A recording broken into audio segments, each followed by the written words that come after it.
আপনি কি জানেন পবিত্র কোরআনুল কারীমে আল্লাহ রাব্বুল আলামিন কোন 10 রাতের কসম কেটেছেন? জানেন রাসূলুল্লাহ সাল্লাল্লাহু আলাইহি ওয়াসাল্লাম কোন 10 রাতের আমলকে সর্বোত্তম বলে আখ্যায়িত করেছেন? হ্যাঁ, আল্লাহ রাব্বুল আলামিন পবিত্র কোরআনুল কারীমে যে 10 রাতের কসম কেটেছেন এবং রাসূলুল্লাহ সাল্লাল্লাহু আলাইহি ওয়াসাল্লাম যে 10 রাতের আমলকে সর্বোত্তম বলে আখ্যায়িত করেছেন সেটি হলো জিলহজ মাসের প্রথম 10 রাত।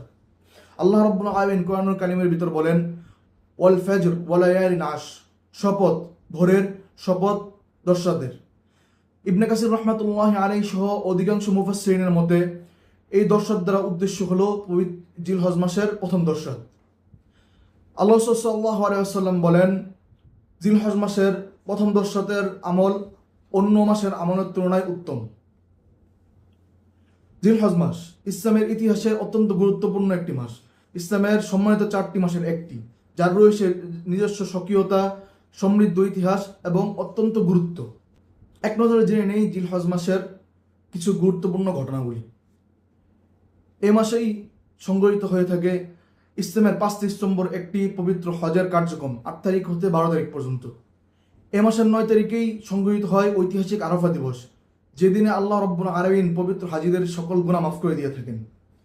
এ মাসের 10 তারিখে আল্লাহ রাব্বুল আলামিনের বান্দারা তাকে খুশি করার জন্য, তার সন্তুষ্টির জন্য কুরবানি করে থাকেন এবং একই দিনে অনুষ্ঠিত হয় মুসলিম জাহান 2 ঈদের একটি পবিত্র ঈদুল আজহা।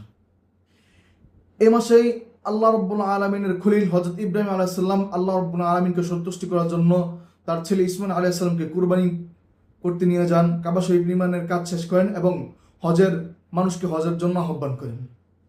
এ মাসে কিছু করণীয় ও বর্জনীয় আমল। সর্বপ্রথম, যাদের উপর হজ ফরজ হয়েছে তাদের হজ আদায় করা, যাদের উপর কুরবানি ওয়াজিব হয়েছে তাদের কুরবানি আদায় করা, যারা কুরবানি করার নিয়ত করেছে অথবা যাদের উপর কুরবানি ওয়াজিব হয়েছে তাদের চুল, দাড়ি, নখ, পশম ইত্যাদি মাসের প্রথম হতে কুরবানি করার আগ পর্যন্ত না কাটা। পবিত্র আরাফার দিনে আরাফার রোজা রাখা, সম্ভব হলে 9 দিনই রোজা রাখা।